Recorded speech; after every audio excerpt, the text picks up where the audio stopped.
ఇప్పుడు దానియేలు వయసు ఎంత అంటే 90 సంవత్సరాలు పైబడిన ఆయన. మనకు 17వ సంవత్సరంలో పరిచయం అవుతాడు. 70 సంవత్సరాలు భక్తిలో శిఖరాల మీద కూర్చున్నాడు.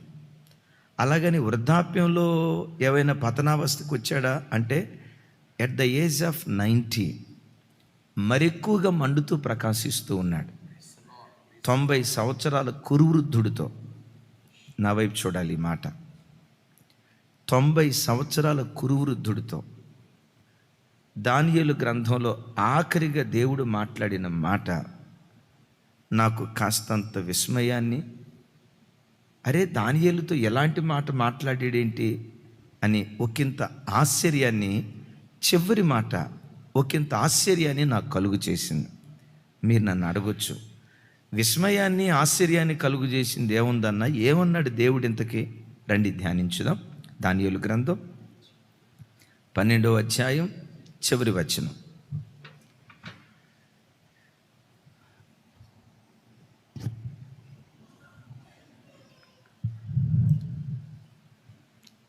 లైవ్లో ఉన్న బిడ్డలు కూడా చక్కగా చూడండి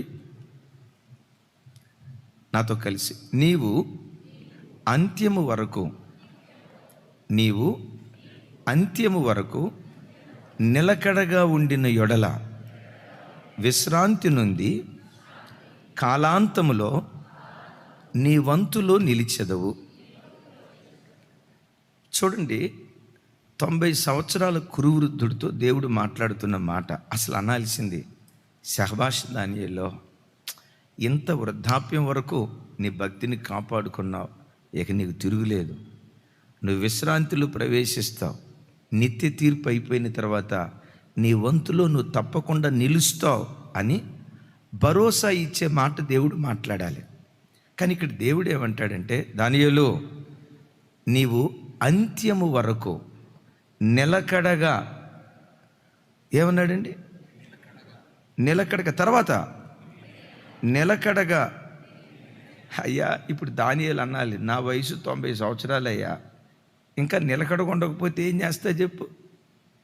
ముసలోడిని అయిపోయా, శరీరపు ఆశలన్నీ చచ్చిపోయినాయి, శరీరంలో ఇక ఏ పాపం లేదు అని జనమందరూ అనుకుంటారు. ఇంత నిండు వృద్ధాప్యం వచ్చిన తర్వాత నీవు నిలకడగా ఉండిన యొడల అని అంటావేంటయ్యా? అరే 90 సంవత్సరాల వయసు వచ్చిందండి. మన భాషలో చెప్పాలంటే ఊరు బొమ్మంటుంది, కాడి రమ్మంటుంది. ఈ వయసు వచ్చిన తర్వాత దానియేలుతో మాట్లాడదగిన మాట కాదు ఇది అన్నట్లుగా అనిపిస్తుంది. ఏమంటాడు దేవుడు? నీవు అంత్యము వరకు నిలకడగా ఉండిన యొడల విశ్రాంతి నుండి కాలాంతమందు నీ వంతులో నిలిచెదవు. దైవజనమా, ఇది ఒకంత కాదు, చాలా భయాన్ని పుట్టించేటువంటి మాట. చదువుకున్నటువంటి ఈ ఒక్క వచనంలో 2 విషయాలు ఉన్నాయి. ఒకటి, మనుషుని యొక్క అంతాన్ని గూర్చి వ్రాయబడింది. రెండవది, కాలములు యుగముల యొక్క అంతాన్ని గూర్చి రాయబడింది. 2 అంతాలు. ఒక అంతమేమో మనుషుని యొక్క అంతం, రెండవదేమో కాలాలు యుగాలు ఉన్నాయి కదా, ఈ యుగాలన్నిటికీ ఒక అంతం పలకబోతుంది.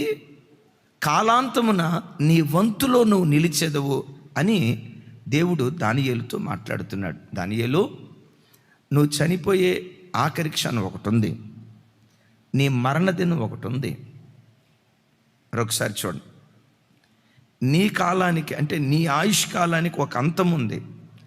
నీ ఆయుష్కాలం అంతమించే ఆ గడియ వరకు నీవు నిలకడగా నిలిచిన యొడలా అని మాట్లాడతాడు.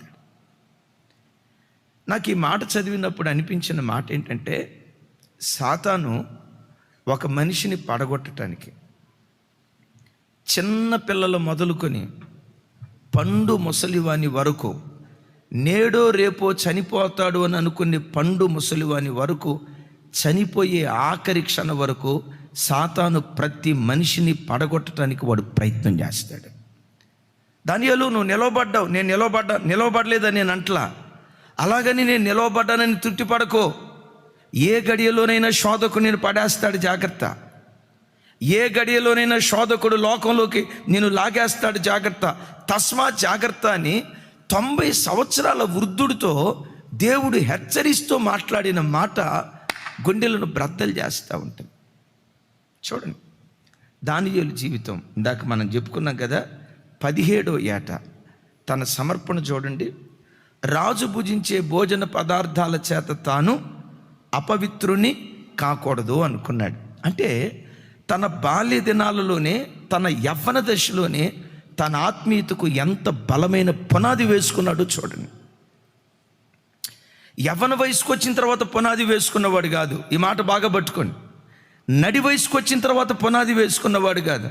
లోకంలో చేయాల్సిన పనికిమాల కార్యక్రమాలన్నీ చేసిన తర్వాత వృద్ధాప్యానికి వచ్చి పళ్ళన్నీ ఊడిపోయిన తర్వాత, తల వెంట్రుకలన్నీ రాలిపోయిన తర్వాత, తెల్లబడిన తర్వాత కాళ్ళు చాపుకొని యేసయ్యా నీకు స్తోత్రం స్తోత్రం అని వృద్ధాప్యంలో పునాది వేసుకున్నవాడు కాదు. అద్భుతం ఏంటంటే 17వ సంవత్సరంలో తన ఆత్మీయతకు తన బాల్య దినాల్లోనే ఒక బలమైన పునాది వేసుకున్నాడు. ఇక్కడ చాలామంది యవ్వన బిడ్డలు ఉన్నారు, లైవ్లో చూస్తున్న యవ్వన బిడ్డలు ఉన్నారు, చిన్నపిల్లలు ఉన్నారు. బైబిల్లో ఒక అద్భుతమైన మాట, బాలుడు నడవవలసిన త్రోవ వానికి నేర్పు, పెద్దవాడైన తర్వాత, పెద్దగా చెప్పాలి, పెద్దవాడైన తర్వాత వాడు దానిలో నుండి తొలగిపోడు. ప్రసంగిలో మరో చోట రాసి ఉంటుంది, నీ బాల్య దినముల యందే. ఏ దినముల యందు? యవ్వన బిడ్డలారా, నీ యవ్వన వయసులో భక్తిలో యవ్వన వయసులోనే ఒక బలమైన పునాది వేసుకుంటే నీ యవ్వన కాలం కానీ, నడి వయసు కానీ, వృద్ధాప్యం కానీ నిష్కలంకంగా దేవుని ఎదుట బ్రతకటానికి దేవుడు కృప చూపిస్తాడు. పునాదిగా పిలువబడుతున్న నీ బాల్య దశే లొకలొకలుగా, పునాది సరిగ్గా లేక, లోతుగా త్రవ్వుకోక, పైపైన చెత్త మీద కట్టడం కడితే ఏ రోజుకైనా అది పడిపోద్దేమో అని భయపడాల్సినటువంటి పరిస్థితి. అద్భుతం. కొంతమందిని బాల్య దినాల్లోనే సైతానుగాడికి వయసుతో సంబంధం లేదు. ఈ మాట పట్టుకోండి. చిన్న పిల్లలండి, చిన్న పిల్లలు. అసలు ఈ కాలం ఎలాంటి కాలమో తెలుసా? ఈరోజే ఇలా ఉంటే ఇంకో 10 సంవత్సరాలు పోయిన తర్వాత పిల్లల పరిస్థితి ఎట్లుంటుంది? ఇంకో 20 సంవత్సరాలు పోయిన తర్వాత అసలు యవ్వన బిడ్డల్లో బోతద్దం పెట్టి వెతికిన పవిత్రత అనేది మనం చూడగలమా? కన్యత్వాన్ని కాపాడుకునే ఆడబిడ్డలను మనం చూడగలమా? వివాహం కాకుండా తప్పుడు త్రోవలకు వెళ్లకుండా జీవితాన్ని కాపాడుకునే యవ్వన బిడ్డలను నా వైపు చూడాలి. ఇక్కడ బోతద్దం పట్టుకొని భూతలమంతా వెతికితే, ఇదిగో పలానా అబ్బాయి పవిత్రంగా బ్రతికాడయ్యా, పలానా ఆవిడ పవిత్రంగా బ్రతికిందయ్యా అని వేళ్ల మీద లెక్క పెట్టుకునే దినాలు భవిష్యత్తులో రాబోతున్నాయి. బాల్య దినాల నుండి పిల్లలను దేవుడు చూడండి, బాల్య దినాల నుండే శత్రువైన సాతాను మనుషులను చెరిపేస్తూ ఉన్నాడు. మీకు తెలుసు తెలీదు, జస్ట్ 10-15 డేస్ బ్యాక్ ఎక్కడో కాదు, మన తెలుగు రాష్ట్రాల్లో, ఆంధ్ర ప్రాంతంలో, చెప్పండి, నంద్యాల అనే స్థలంలో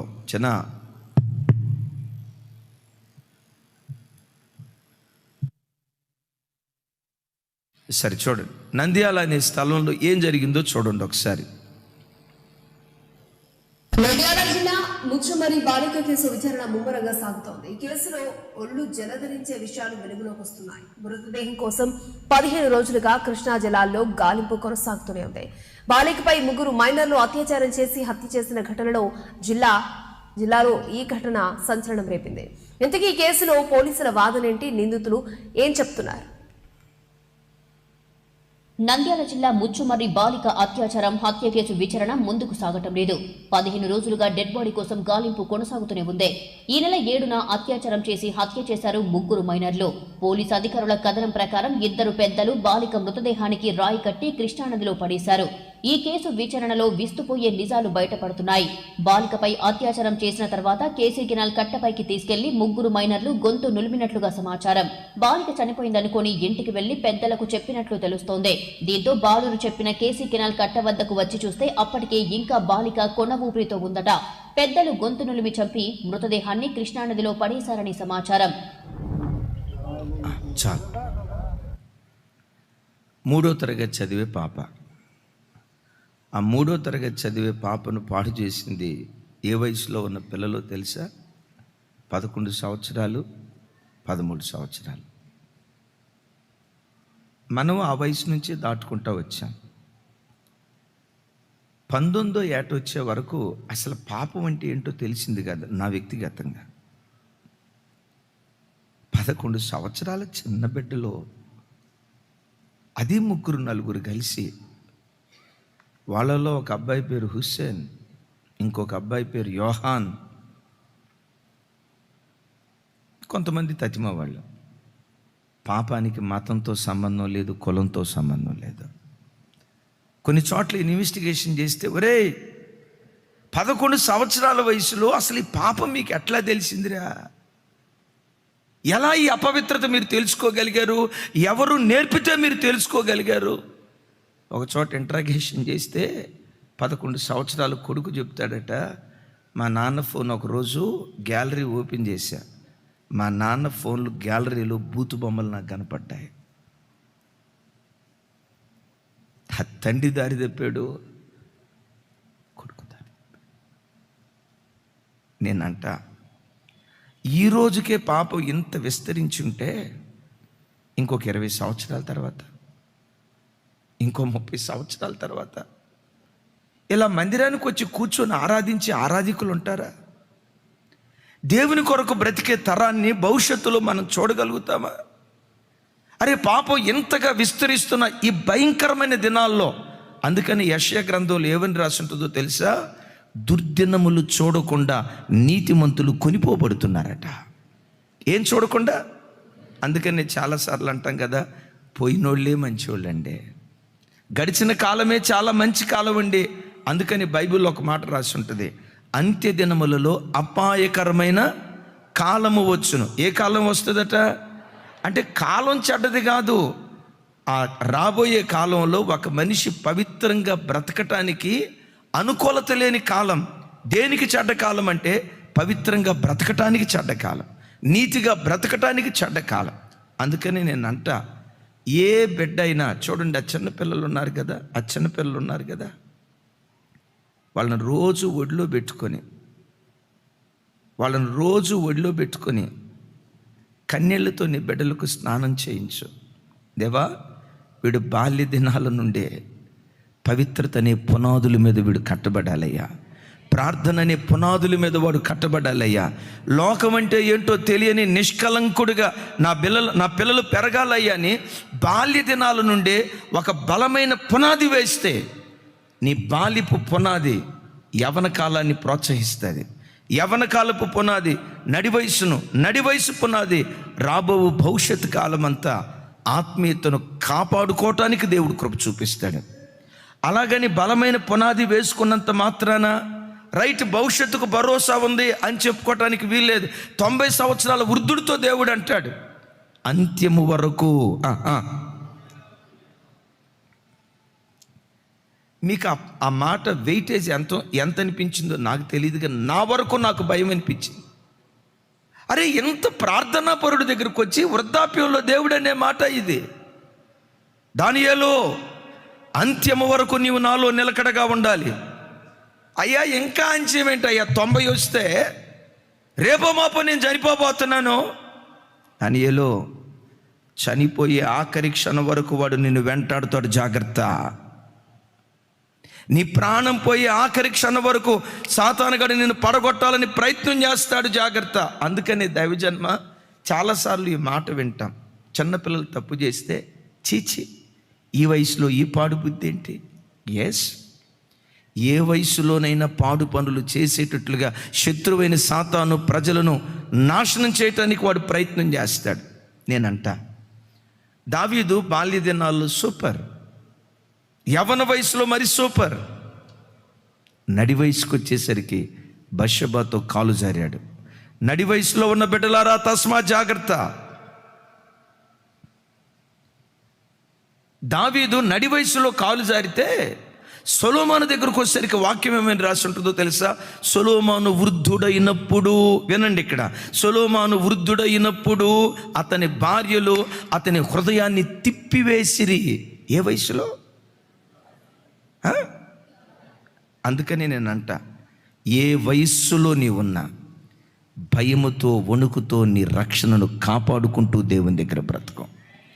ఏ వయసులో నీ ఉన్నా, నీ వయసు ఎలాంటిదైనా, ఒక ఆడబిడ్డగా మగబిడ్డలతో మాట్లాడేటప్పుడు కట్టె కొట్టె తెచ్చే, దట్స్ ఇట్. అట్లా కాకుండా భుజం మీద చెయ్యేసి నాకు తమ్ముడు లాంటోడు, నా కొడుకు లాంటోడని నువ్వు అట్లా ప్రవర్తించేవనుకో, నీకు కొడుకు లాంటి మనసు ఉండి ఉండొచ్చు, వాడుకు ఉండాలిగా తల్లి లాంటి మనసు. ఆ బుద్ధి నీకు ఉండాలా. నీకు ఇడు నా కొడుకు లాంటివాడు, ఆ మనసు నీకుంది, నేను కాదంట్లా. ఈ బిడ్డ నాకు తమ్ముడు లాంటివాడు, ఆ మనసు నీకుంది. కానీ నీకున్న మనసు వాడికి ఉండాలి కదా.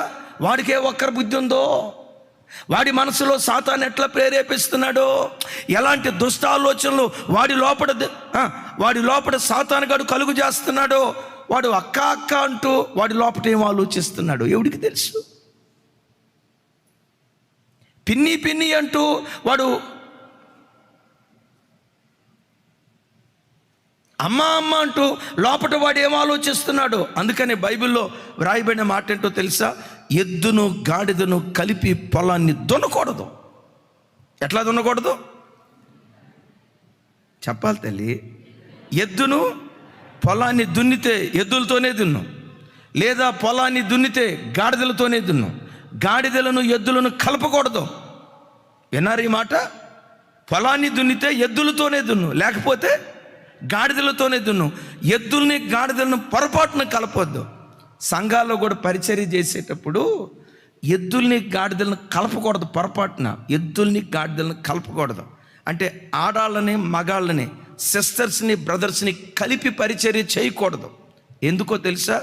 చాలా మందిరాల్లో పరిచర్య ముసుగులో పాపం జరుగుతుంది.